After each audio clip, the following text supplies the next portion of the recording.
Bom, com essa ducha de água fria no Brasil, muita gente está se perguntando se não é hora de picar a mula daqui, tá? E se você é jovem e quer picar a mula do Brasil, olha só, eu te aconselho a fazer isso mesmo, tá? O Brasil não tem muito jeito, não.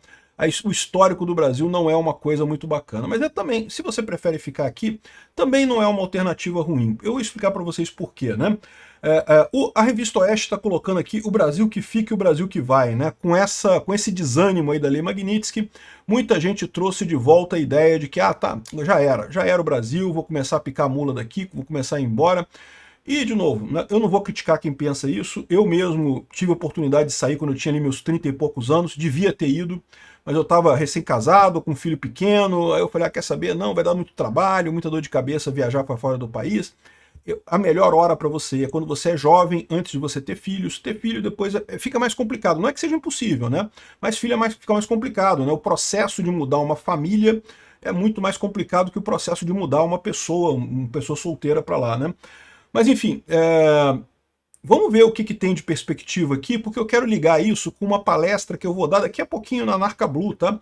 Uma palestra que eu provavelmente vou depois fazer um vídeo lá no Ancapsu Classic sobre ela, que é a teoria dos ciclos do Estado. Muito interessante essa história. Eu sou Peter Turguniev e esse é o canal Ancapsu, e essa notícia foi sugerida por Entregador que não sobe no apartamento do Peter, Papa Leão 15 e várias outras pessoas. Obrigado aí ao pessoal que sugeriu notícias lá no nosso site, no visãolibertaria.com, e obrigado a você que está assistindo o nosso vídeo. Se você gosta do nosso conteúdo, por favor, deixe o seu like e se inscreva aqui no canal, né?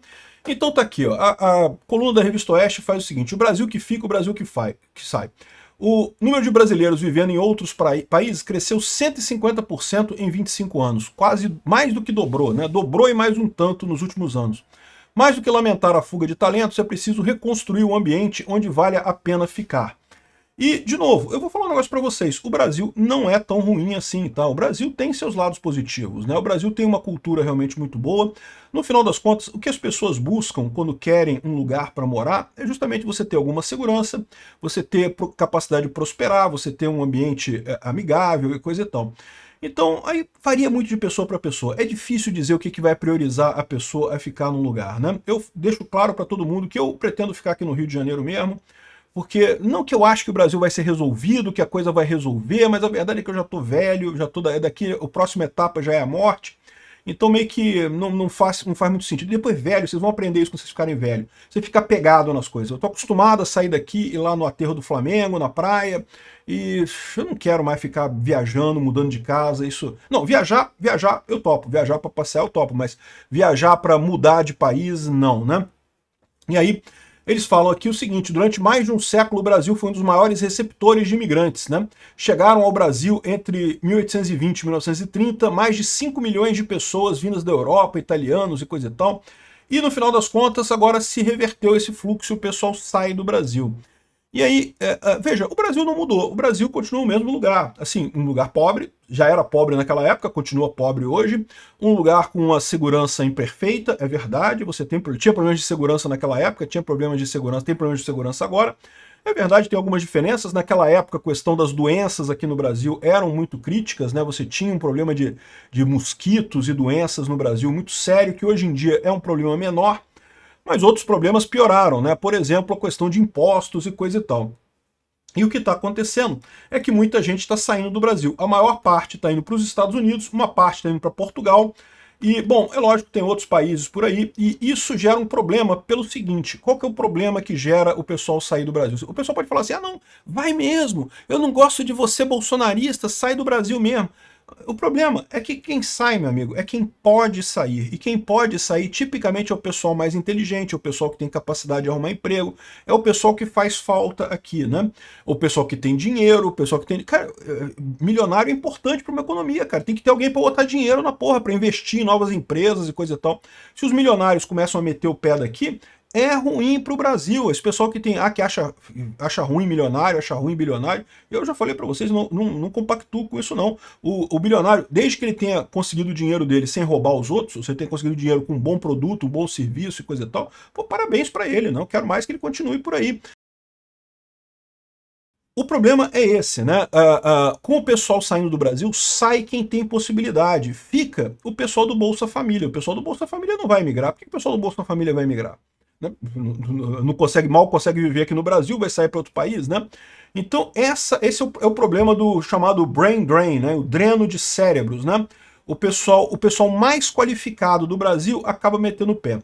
Aqui no Brasil a gente tem uma outra coisa que é muito cruel, que é o brain drain do serviço público, que eu sempre critico muito, porque é uma coisa cultural brasileira. E, de novo, eu critico, mas eu entendo perfeitamente a pessoa que faz a opção por fazer serviço público e trabalhar na máquina pública. Aqui no Brasil, meu amigo, trabalhar em empresa privada é um risco, né? Amanhã você pode estar desempregado, amanhã pode estar na merda. Bem ou mal, o emprego público, tu vai ter o seu salário garantido aí a vida toda. Pode não ser um salário para ficar rico, mas você não vai morrer de fome e vai ter o seu empregozinho ali, a chance de ser demitido é mínima. Então, assim, aqui no panorama do Brasil, funcionário público tipicamente é rico. Ah, mas eu sou funcionário público e recebo merreca. É, meu amigo, mas compara com o resto do pessoal, né? Tá bem, tá no topo da pirâmide brasileira, né? Então, a gente tem esse brain drain. Por quê? Porque o funcionário público, meu amigo, o serviço público, ele consome a mente, as melhores mentes brasileiras, a troco de bolota, a troco de burocracia, a troco de não produzir nada. Ao contrário, as melhores mentes brasileiras deveriam estar focadas em criar negócios, em criar empresas, em fazer comércio, para realmente desenvolver a economia brasileira. Ao contrário, você tem esse nosso brain drain do serviço público, que as melhores mentes do Brasil acabam sendo colocadas num escritório carimbando o papel. Ah, ok, eu sei que hoje em dia não tem mais carimbo de papel, mas é uma coisa equivalente. Você fica ali sentado sem fazer porra nenhuma. O incentivo do funcionário público é o pior possível, e com isso você tirou uma mente que poderia estar criando uma empresa, poderia estar fazendo alguma coisa, poderia estar realmente gerando valor para a sociedade, e ela está lá sentada numa sala preocupada em quando é que ela vai se aposentar. Então, esses são os dois problemas do Brasil. Agora, ele coloca aqui o grande problema, que é o seguinte, né? Tá indo todo mundo embora, mas e daí? Foda-se, né? O Brasil continua muito rico, continua prosperando e coisa e tal. Que diferença faz para quem fica aqui, né? E aí que eu falo para vocês, o problema que tem é justamente a questão do ciclo do Estado. Tem uma teoria muito interessante que eu vou falar nessa palestra que eu vou fazer na Anarcablu daqui a algumas horas, em que, na verdade, eu acho que na hora que esse vídeo estiver saindo, essa palestra vai estar acontecendo lá na Anarcablu. Mas eu vou fazer um vídeo depois dela, vou botar lá no Ancapsu Classic com o tema dela, né? E basicamente o cara fala o seguinte, que o ciclo do Estado é um ciclo constante. Você começa com uma região em que tem excesso de produção, ou seja, as pessoas conseguem produzir mais do que elas precisam consumir. Aí, né, esse excesso elas podem vender, coisa e tal, mas quando elas começam a vender, a se projetar, quando elas estão com folga, estão com dinheiro sobrando, sempre surge a ideia de, pô, vamos criar uma associação aqui para cuidar disso daqui, para a gente investir essa coisa e melhorar a situação de todo mundo, asfaltar a rua, não sei o que lá, botar umas coisas bacanas aqui. Surge naturalmente o Estado, né? Surge essa ideia de você fazer aquilo ali. Só que aí o que acontece, né? E beleza, num primeiro momento, o Estado ajuda a sociedade. E isso é verdade, a gente sabe. Até, inclusive, eu falo isso para o pessoal. A minha visão como libertário é que o Estado já foi necessário como um elemento que trazia mais segurança jurídica e mais riqueza para a sociedade. O problema é que ele não é mais, mas ele já foi necessário. Só que o que começa a acontecer, né? O Estado acaba sendo um emprego excelente, acaba sendo uma estrutura excelente. Por quê? Porque você não precisa se preocupar com as pressões de você produzir, você não tem que produzir nada, e com isso as pessoas no Estado se dão muito bem, ganham muito dinheiro, coisa e tal, viram o governo, né? Só que o que acontece? Como há um incentivo muito grande para o pessoal e para o Estado começa a inchar de tamanho, ele começa a crescer, crescer, crescer, de forma que aquilo que era meramente o pessoal entregando o que sobrava mesmo, né, os empresários e os produtores não se importavam muito, porque estava sobrando, eles tinham coisa de sobra. Eles entregavam até voluntariamente para o Estado.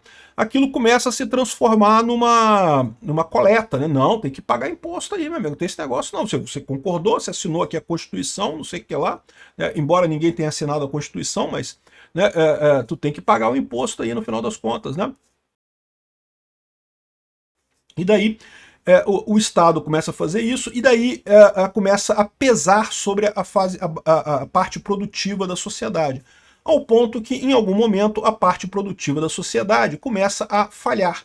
E como é que é essa falha da sociedade produtiva? Segundo essa teoria, é justamente a diminuição da população. Por quê? Porque a população, primeiro, começa a não ter recursos para se reproduzir, né? Se você tem menos recursos, você foca em manter-se vivo, não em se reproduzir. E segundo, as pessoas começam a ir embora, porque começa a ficar muito ruim, você tem que sustentar aquele Estado caro pra caramba, sem ter os benefícios de fato. Você está sustentando uma burocracia enorme, sem realmente ter alguma vantagem com aquilo, né? E então o que eles mostram, isso é o curioso dessa teoria, é que o que precede a queda do Estado é a diminuição da população. Que olha que coisa curiosa, é o que a gente está vivendo agora, né? A população brasileira, a previsão é que a partir de 2050 ela comece a diminuir de tamanho, né? E isso tipicamente precede a queda do Estado. Eu sinceramente acho que isso vai acontecer, tá? Pela informação descentralizada ou por essa teoria do Estado, isso vai acontecer inegavelmente. E a alternativa que você tem num mundo globalizado como hoje é justamente você ter um Estado que, como eles falam aqui, que gere valor para quem queira ficar no Estado. Você tem que ter vontade de ser brasileiro. Não basta simplesmente o Estado prover o básico do básico. Você tem que ter vontade de ser brasileiro.